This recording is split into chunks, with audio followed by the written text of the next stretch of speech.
आजादी के 75 वर्षों के बाद चीन सीमा से सटे तितांग में बजी फोन की घंटी, ग्रामीणों ने जताई खुशी। आजादी के 75 साल बाद दारमा घाटी के चीन सीमा पर 11,000 फुट की ऊंचाई में बसे ग्राम तितांग में जियो ने संचार सेवा शुरू कर दी है। तितांग के ग्रामीणों ने अपने गांव से निचली घाटियों में बसे अपने परिजनों को फोन करके मोबाइल सेवा शुरू होने की सूचना दी और संचार सेवा शुरू होने पर खुशी जताई। प्रधान दिया तित्याल ने बताया कि मोबाइल सेवा शुरू हो जाने से आपातकाल में ग्रामीण प्रशासन तथा अपने परिजनों को अब आसानी से सूचना दे सकेंगे। तितांग में मोबाइल फोन सेवा शुरू हो जाने से स्थानीय लोगों के साथ साथ सीमा की सुरक्षा में लगे सुरक्षा कर्मियों को भी राहत मिली है। सामाजिक कार्यकर्ता रूप सिंह तित्याल ने बताया कि दारमा घाटी के उच्च हिमालय के 3 गांव सोबला, बोंगलिंग और तितांग में मोबाइल फोन सेवा शुरू हो गई है, जो दारमा घाटी के लिए बड़ी उपलब्धि है। जियो के द्वारा क्षेत्र के अन्य गांवों को संचार सेवा से जोड़ने के लिए निरंतर कार्य जारी है। कुटी ग्राम सभा भारत का अंतिम गांव है और जिसकी ऊंचाई 12,300 फीट की ऊंचाई में कुटी के ग्रामवासी रहते हैं और वहां इस समय जो आपदा के समय में पूरी दुनिया संचार सुविधा से जुड़ी हुई है। ऐसे में हमारा कुटी गांव संचार सुविधा से कटा हुआ है और वहां से कोई भी अच्छा बुरा खबर यहाँ नहीं जुड़ती और यहाँ की खबरें वहाँ नहीं जाती हैं, जिससे कि हमारे ग्रामीण बहुत ज़्यादा परेशानी और कोई भी दुखद घटना होती है तो यहाँ कार्यालय तक, धारचूला तहसील कार्यालय तक पहुँचाने में भी बहुत कठिनाइयों का सामना करना पड़ रहा है। और इसके ऊपर आप देख सकते हैं कि जिस हिसाब से आपदा का समय और जगह जगह पर रोड खराब है, ऐसे में कुटी से धारचूला पहुँचने तक का समय 3 और 4 दिन लग जाते हैं और जिससे भी कोई भी दुखद घटना घट सकती है। तो आपके वहाँ वाईफाई की सेवा दी गई थी, वो कब से खराब चल रहा है और क्या स्थिति है वहाँ? वाईफाई की सेवा दी गई थी, लेकिन वो एक नाम मात्र का वाईफाई था जो करीबन 10 से 20 दिनों तक चला। उसके बाद ये पूरे 2 और 2.5 महीने होने को जा रहे हैं। वहाँ वाईफाई की सुविधा भी नहीं है और सेट बॉक्स की सुविधाएं भी नहीं है और भारत के अंतिम गांव में एकमात्र गांव ऐसा है जो कि संचार सुविधा से बिल्कुल ही कटा हुआ है और जिसका हमें बहुत खेद है। और मैं अपील करना चाहती हूँ कि भारत का अंतिम गाँव को भी संचार सुविधा से जोड़ा जाए। तवाघाट डिपो लेक राष्ट्रीय राजमार्ग पिछले 48 घंटों से बंद, बीआरओ के द्वारा मार्ग खोलने का कार्य जारी, स्थानीय लोगों की बड़ी मुश्किल। तवाघाट डिपो लेक राष्ट्रीय राजमार्ग मलघाट के पास भारी भूस्खलन से पिछले 48 घंटों से बंद है। हालांकि बीआरओ के द्वारा मार्ग खोलने की हर संभव कोशिश की जा रही है, लेकिन 48 घंटों बाद भी मार्ग नहीं खुलने से ब्यास वैली क्षेत्र के सैकड़ों ग्रामीणों को दिक्कतों का सामना करना पड़ रहा है। स्थानीय लोगों के अनुसार उनको आवाजाही में काफ़ी दिक्कतें हो रही हैं, साथ ही आपातकाल में भी लोगों की मुश्किलें बढ़ गई हैं। हालांकि बीआरओ के द्वारा लगातार मार्ग खोलने का कार्य जारी है।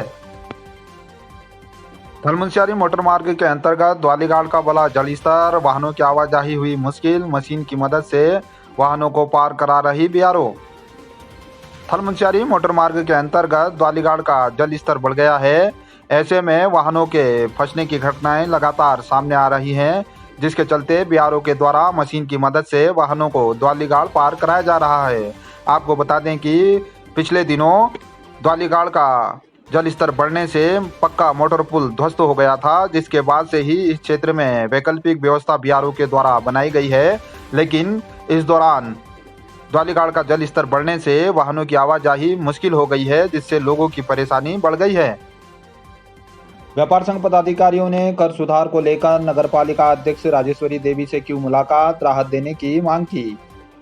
व्यापार संघ अध्यक्ष भूपेंद्र थापा तथा महासचिव महेश गर्ब्याल के द्वारा आज नगरपालिका अध्यक्ष राजेश्वरी देवी से मुलाकात की गई। महासचिव ने बताया कि नगरपालिका के द्वारा पूर्व में लिया गया व्यवसाय कर अधिक होने से व्यापारियों को काफी परेशानी हुई थी, जिसको लेकर आज पालिका अध्यक्ष से मुलाकात कर व्यापारियों को राहत देने की मांग की है। वहीं पालिका अध्यक्ष राजेश्वरी देवी ने बताया कि व्यापारियों को हर संभव मदद की जाएगी और व्यवसाय कर में भी जितना संभव हो सकेगा व्यापारियों को राहत देने की नगरपालिका के द्वारा पूरी कोशिश की जाएगी। इस दौरान नगरपालिका के अन्य कर्मी भी मौजूद रहे। क्षेत्र में हो रही बारिश से दूरस्थ कनार में बना जिला पंचायत का विश्राम गृह आया खतरे की जद में। क्षेत्र में पैदल मार्ग भी हुए बाधित, लोग हो रहे परेशान।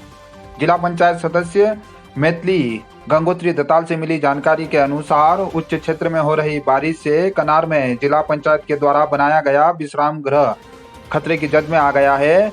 साथ ही क्षेत्र में पैदल मार्ग और पुलियों के ध्वस्त होने से ग्रामीणों की मुश्किलें बढ़ गई हैं। उन्होंने दूरस्थ क्षेत्र कनार में ग्रामीणों की परेशानी को ध्यान में रखते हुए प्रशासन से राहत देने की मांग भी की है। बोना एलोपैथिक चिकित्सालय में चिकित्सकों की मांग को लेकर एनएसयूआई के जिला उपाध्यक्ष विक्रम दानू ने तहसीलदार के माध्यम से जिलाधिकारी को भेजा ज्ञापन।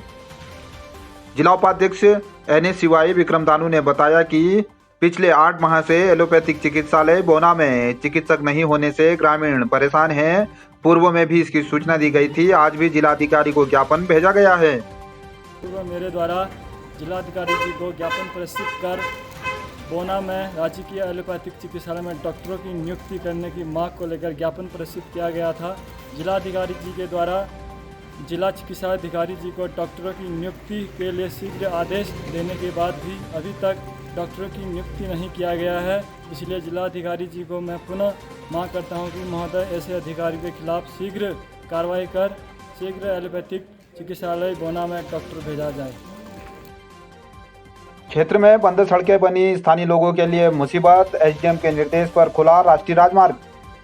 क्षेत्र में हुई भारी बारिश के बाद जगह जगह पर हुए भूस्खलन से बंद मोटर मार्गों ने सीमांतवासियों की मुश्किलें बढ़ा दी हैं। हालांकि टनकपुर तवाघाट राष्ट्रीय राजमार्ग को उप जिलाधिकारी नंदन कुमार के निर्देशों पर तहसीलदार डीके लोहनी तथा सदर पटवारी हुकुम धामी ने मौके पर पहुंचकर एलधारा और तपोवन में हिलवेज कंपनी के द्वारा मोटर मार्ग को खुलवा दिया।